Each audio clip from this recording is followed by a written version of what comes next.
Muraho neza, hari ikintu gikomeye abantu benshi batinya kwemera. Abakene n'abakire ntibatandukanywa n'amahirwe, ntibatandukanywa n'igihugu bavukiyemo, ntibanatandukanywa n'amashuri menshi, ahubwo batandukanywa n'uburyo batekereza ku mafaranga. Yego, ushobora kubyumva nabi, gusa ukuri ni uku nguku. Ubukene burya butangirira mu mutwe mbere y'uko bugera mu mufuka. Niba ushaka gukira cyangwa se gutera imbere, ntukwiriye gutangirira ku mafaranga gusa, ushobora no gutangirira ku mitekerereze. Uyu munsi ndakubwira amabanga abantu bakira bakoresha ariko bakene bakayirengagiza. Niba wumva ubuzima bukunaniza, ukumva ubuzima bukugoye, niba winjiza amafaranga ariko akayoyoka cyangwa se ukaba utaratangira no kuyinjiza, niba wumva waravukiye kubabara cyangwa se kubaho nabi cyangwa waravukanye amahirwe make, iyi video ni iyawe. Reka tuyinjiranemo turebere hamwe amabanga y'abantu bakira ndetse n'ibyo bakene batazi gusa bashobora guhindura nabo rwose ubukungu bwabo bukazamuka.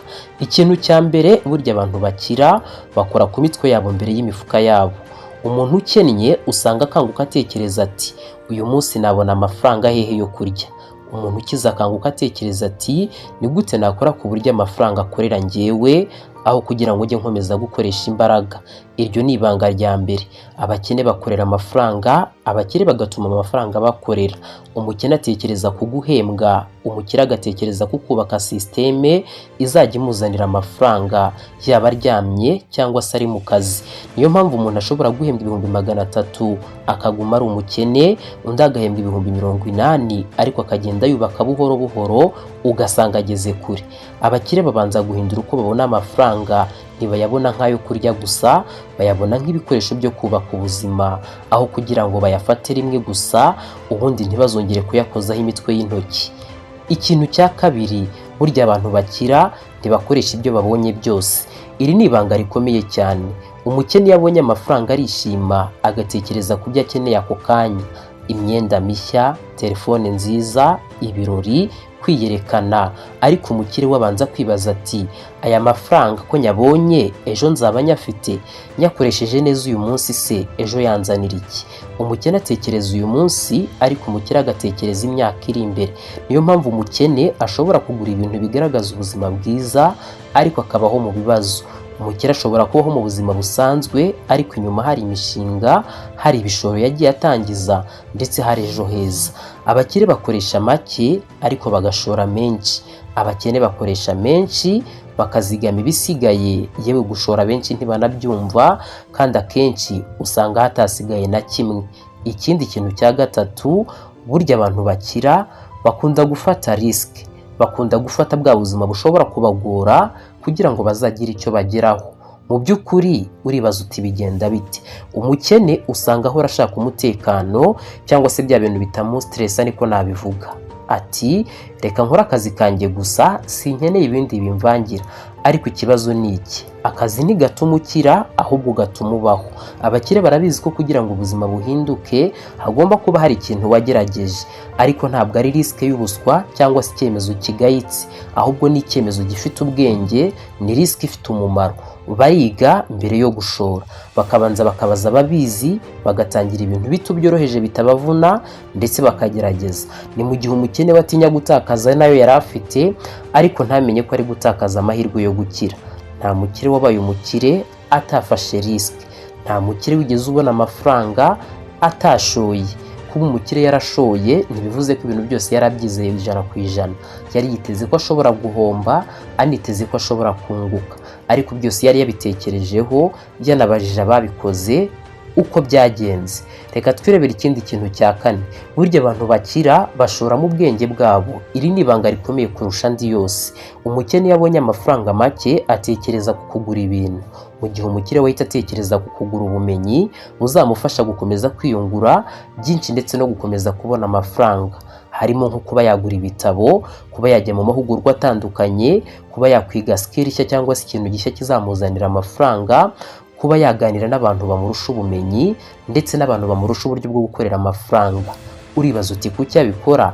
Abikora kubera ko amafaranga ashobora kubura, akazi wari ufite bakaba bakwirukana, ariko ubwonko bwatojwe bushobora kongera kuyazana. Umuntu ufite ubuhanga cyangwa se ufite ubwenge ntaba umukene igihe kirekire, Abakire bariga ubuzima bwabo bwose, abakene bakiga ishuri rirangira bakareka no kwiga. Kwiga mvuga aha ngaha ntabwo ari ukuvuga ngo wagiye mu ishuri urangije kaminuza cyangwa se urangije segonderi. Biriya nyine nibyo umuntu agomba kwiga kugira ngo bimuhe ubumenyi bw'ibanze, nabyo biba bikenewe. Ariko mu buzima busanzwe bitewe n'icyo ushaka gukoraho ugomba guhora ugishakaho amakuru, ugomba guhora ukihuguraho kugira ngo ubashe kugera ku ntsinzi. Ibi ni byo rero nashakaga kwibandaho sobanura iki kintu kijyanye n'ishuri. Ikindi kintu cya gatanu, burya abantu bakira bahitamo neza abo babana ndetse n'abo bagendana. Wigeze wumva imvugo igira iti urujya n'urundi ntirubura ishyamba? Niba inshuti zawe ziganira gusa ku mazimwe, imyidagaduro gusa, umupira, ibibazo gusa, nawe uzaguma aho ngaho. Ariko abakire bo bakunda kwegera abantu bafite ibitekerezo binini, abatekereza ku mishinga, abavuga ku mahirwe ndetse n'abagira disipurine. Iyo uhinduye abo mugendana nta kabuza ubuzima bwawe burahinduka. Reka twirebere ikintu cya gatandatu kuko sinshaka ko video iza kuba nini. Ikiganiro cya Financial Education kikugeraho n'ubundi aha kuri Press TV kigomba kuza ari gitoya ariko gikubiyemo amasomo yuzuye. Abantu bakira by'umwihariko cyangwa se batera imbere ntibakora kugira ngo biyerekane cyangwa se bagira abo babimurikira. Oya, iri ni ikosa rihitana abantu benshi. Abakene bakora kugira ngo abandi babone ko batunze, babone yuko bafite. Abakire bakora kugira ngo ejo hazabe heza. Niyo mpamvu ushobora kubona umuntu atwaye imodoka ihenze ariko mu by'ukuri ntanze afite, undi akagenda n'amaguru ariko kugenda yiyubaka. Abakire bubaka ubuzima, abakene bakubaka isura. Reka twigire ku kintu cya karindwi. Ikintu cya karindwi, burya abantu bakira abafite disipurine ku mafaranga. Disipurine ni itandukanye inzozi n'ukuri. Umukene ashaka gukira ariko akanga kugabanya ibyo akoresha, kwigomwa ndetse no gutekereza. Iyo bavuze disipurine mu rurimi rw'amafaranga, ni uburyo ki witwara ku bintu byawe ufite, ni uburyo ki witwara ku kazi. Ese uburyo nambara bijyanye n'uburyo ki nkwiriye kuba nambara? Ese ibyo ndya bikwiriye kuba bijyanye n'ibyo ndya? Ese uburyo mbayeho nyine bijyanye n'uburyo ki nkwiriye kuba mbaho? Umukire reka nkubwire ko yemera kubabazwa uyu munsi kugira ngo ejo azishime. Kwizigama ntabwo ari ukubura amafaranga, ahubwo ni icyemezo. Kwizigama ntabwo ari ugutakaza amafaranga, nta nubwo ari ukugira ngo wiyicishe inzara mu bundi buryo, ahubwo ni icyemezo ufata ugamije ko wahindura ubuzima bwawe ku munsi w'ejo. Ikindi kintu cya munani, abantu bakira ntibacika intege.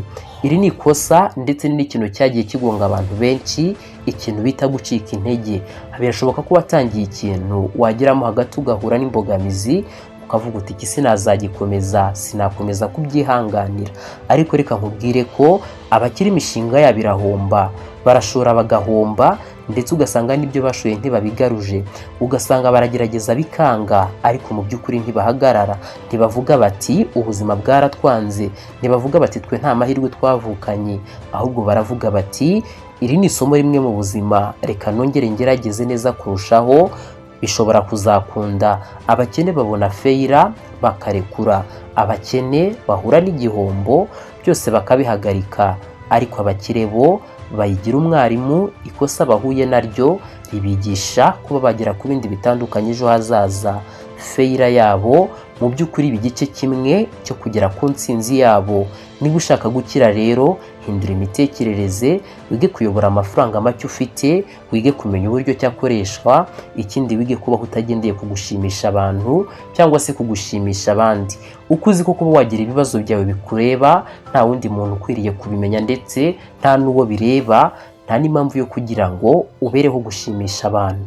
Ukwiriye kubaho ukabana n'abantu neza, niba ari cyo wabafasha ukabafasha, ariko ntabwo ubereyeho kugira ngo ushimishe abantu. Iga kwigomwa, wige gushora, wige no kwiyubaka. Ubukene si umuvumo, ni uburyo bwo gutekereza bushobora guhinduka.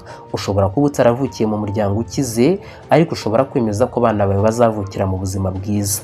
Ushobora kuba winjiza make, ariko ushobora gutangira gutekereza nk'umukire uyu munsi, kuko ukuri ni uku nguku. Umunsi wahinduye imitekerereze yawe ku mafaranga, niwo munsi urugendo rwo gukira rwawe narwo ruzaba rutangiye kandi ntiruzigere rusubira inyuma. Imana ikumpera umugisha, tuzongere duhurire mu kindi kiganiro kibanda n'ubundi ku buryo cy'umuntu yatera imbere, ku buryo cy'umuntu yabona amafaranga Muri make ni financial education cyangwa se ubumenyi ku mafaranga ukuzanira intsinzi. Kanda subscribe, ukande like, ubundi ufungure n'inzogera, wibuke no gusangiza abandi iyi video kugira ngo nabibashe kuba yabafasha. Iyo tuzongere duhurire mu kindi kiganiro cya NB utegurira ndetse nkakugezaho umunsi ku munsi.